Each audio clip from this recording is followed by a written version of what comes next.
중국인들은 한반도의 통일에 대해서 어떻게 생각할까요? 대체적으로는 한반도의 통일이 중국에 도움이 되지 않는다는 의견이 지배적입니다. 중국 정부나 학계 등에서 나오는 공식적인 반응은 예상대로 중국은 한반도의 평화 통일을 지지한다이지만 사실 이는 그들이 꺼리는 주제입니다. 반대한다고 솔직하게 말할 수 없기 때문이죠. 일반 중국인들의 한반도 통일에 대한 시각은 여러 가지가 있지만 한국의 국력이 무시 못할 만큼 올라온 이상 이에 대한 관심은 생각보다 많습니다. 통일이 가능할까에서부터 통일한국의 실력은 어느 정도일지, 어떤 것이 중국에 유리할지 등 여러 방면에 걸쳐 말이 많습니다. 그럼 지금부터 보여드리는 것들은 한반도의 통일에 관한 중국인들의 반응으로서 그냥 재미로만 봐주셨으면 합니다.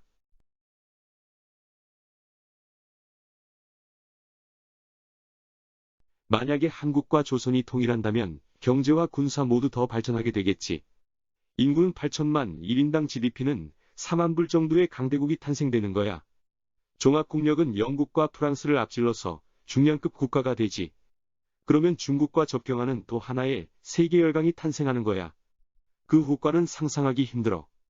장차 중국 주변에서 가장 강력한 맞수가 탄생하는 거야. 바보 같은 소리 하지 마. 만약 20년 이내에 통일이 불가능하다면 2050년쯤이면 중국은 미국과 군사력이 비슷하고 경제력은 미국의 2배 정도 될 텐데 중국이 무서워하지 않지. 한반도 통일 후에는 일본과 비슷한 정도의 국력이 될 텐데 중국이 무서워할 필요가 없지. 그러니까 중국, 미국, 러시아가 지금까지 한반도 통일을 방해해왔지. 한국이 아주 강해져서 일단 그 잠재력이 폭발하면 미국, 중국에 큰 위협이 되겠지. 그래, 평화 통일을 하게 되면 강한 나라가 되겠지. 그렇지만 중국이나 러시아에 비견될 정도는 아닐 거야. 분명히 영국, 프랑스, 독일 이런 전통적인 강국과 비슷하게 되겠지. 한반도 통일 후 제일 힘들어질 나라는 쪼그라든 일본이지. 그때가 되면 일본은 쓴맛을 보게 될 거야. 통일한국 때문에 일본은 좋은 날은 다 간 거지. 영국, 프랑스와 비견되고 중국, 러시아를 위협한다는 것은 불가능해. 통일이 돼도 일본한테 당하게 될걸. 이탈리아 정도는 뛰어넘겠지. 꿈깨 샤오방쯔. 영국, 프랑스, 독일, 일본을 봐. 이 나라들도 아직 미국에게는 안 돼.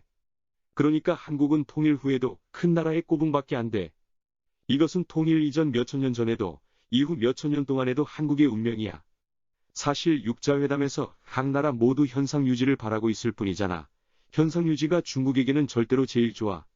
한국과 북한의 통일은 불가능해. 두 나라의 사회제도가 다르잖아. 중국에 아주 유리하지. 우선 한국이 북한을 통일하면 중국에 대한 핵무기 위협이 사라지잖아. 북한의 핵무기 사정거리가 정확히는 모르지만 북경을 포함하여 동북지방을 포함하는데 동북지방에서는 핵실험에서 오는 지진도 없을 것이고 임산부들은 방사능 걱정을 할 필요가 없어져. 두 번째로는 미 제국주의자가 미군을 더 이상 한국에 주둔시킬 이유가 없어져. 미군은 북한을 타겟으로 해왔는데 북한이 없어지면 미군이 한국에 남고 싶어도 한국에서 싫다고 할 거야. 유리하다고? 몇 년 전에 북한인가 한국 대통령이 그랬어. 남북 통일이 오게 된다면 우리는 영국, 프랑스와 같은 세계적인 대국이 될 거라고. 한국 사람들이 지향하는 건 아시아의 4마리 작은 용이 아니야. 영국, 프랑스와 같은 세계적인 대국이라고. 통일한국은 아마 우리 중국을 겨눌 거야. 주변국들이 모두 작은 나라인 게 제일 좋아. 이상 아이언맨이었습니다. 시청해주셔서 감사합니다.